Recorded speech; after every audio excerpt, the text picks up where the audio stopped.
Hello, it's Jessica. I'm back to give a few practice tips and performance tips for Gavotte by Martini. Now I'm just going to give a few suggestions on how to play through this, and then I'm going to give it a run through so that you have a good idea of how it goes. So starting at the beginning, it starts out with a happy little theme that recurs a few times more throughout. And there's just a few things I want to point out about this theme. The first is differentiating between different kinds of bow strokes.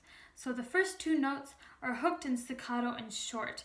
And you're really going to want to make a difference between those first two notes and the next two notes, which are slurred and legato. So it will sound something like this.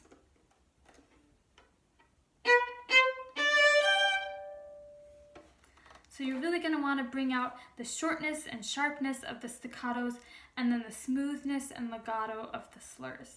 That's the goal. Alright, next I want to point out the accents that are on some of the notes in this theme. Those are things that you really want to bring out to make that note sound more exciting. And then in order to make the accent come out more, you can bring the other notes down a little bit. So I'm going to play measures 3 and 4 for the accents.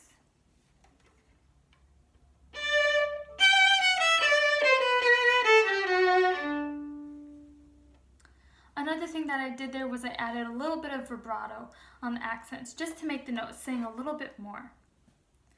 Another thing that I want to point out just for the whole piece in general is really bringing out the different dynamics. This piece has a lot of different themes that appear throughout. There's an A theme, then there's a B theme, and then the A comes back, and there's C and D themes as well.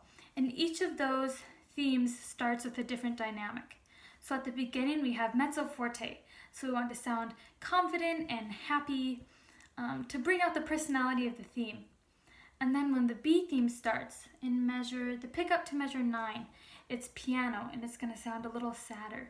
So besides doing just the dynamics, it will help create a different personality for each of the parts, which is important as well.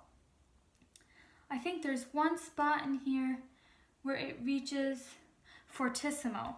And I'm looking at measure 46, and that will be, you'll really want to make that fortissimo as big as you can to make it very exciting. So I'll show a difference between the fortissimo and then going down to piano, just to demonstrate the dynamic range that we have in this piece.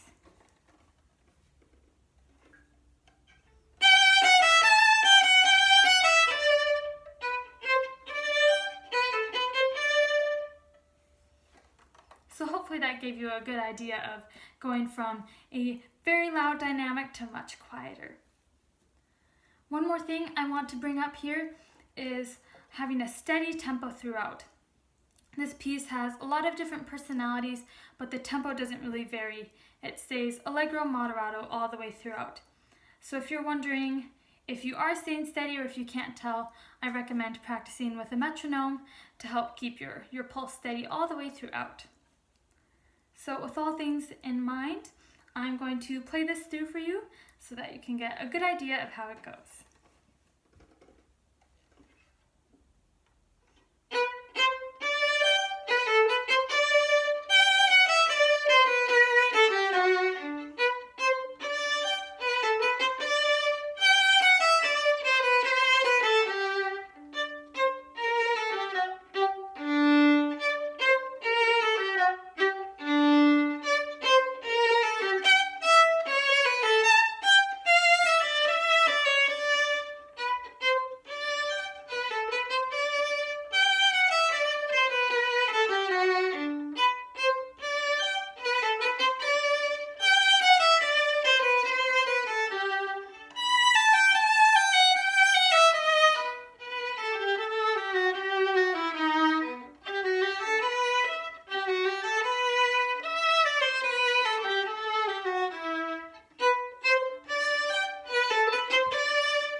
All right, I hope this helps.